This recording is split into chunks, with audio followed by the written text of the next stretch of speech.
Та бүгдээ энэ өдрийн мэнд хүргье.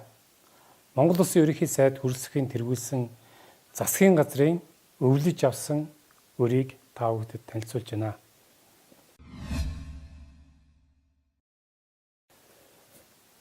Энэ бол нийтдээ 6 их найт төгрөгийн дотоодын өрийн бичгнүүд. 6 их найт төгрөг. Энэ бол 8 их найт төгрөгийн гадаадд гаргасан арилжааны нөхцөлтөй үнд цаасны өрийн дэвтэр.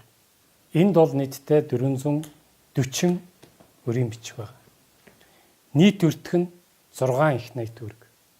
Үүнээс 4.8 их найт төгрөг бол үндсэн өр, 1.2 их найт төгрөг бол үүний хүүн.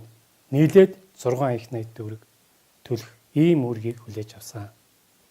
2012 оноос өнөөдрийн хүртэл 6 жилийн хугацаанд бий болсон өрийн бичгнүүд.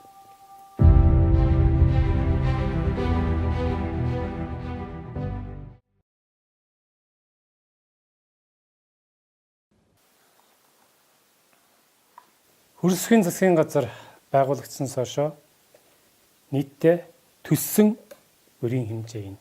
Нийтдээ 2.4 их найт төгрөгийн үндсэн өр 400 тэрбум төгрөгийн хүү нийлээд 2.8 их найт төгрөгийн өрийг төлөөд байна.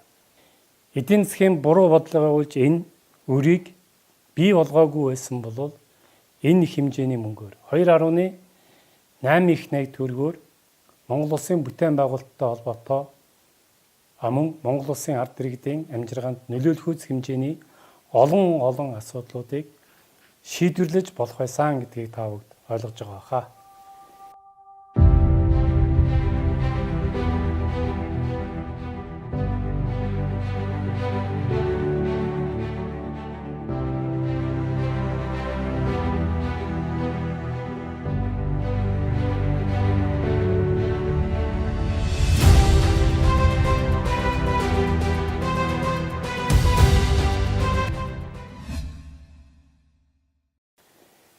Энэ бол бидний үлдсэн хугацаанд төлөх өрийн хэмжээ.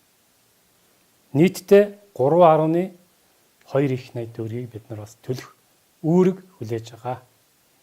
Энэ бүгдийг та бүгдэд яагаад ярьж байгаа юм бэ гэхээр ямар хэмжээний өрийг хүлээж авав?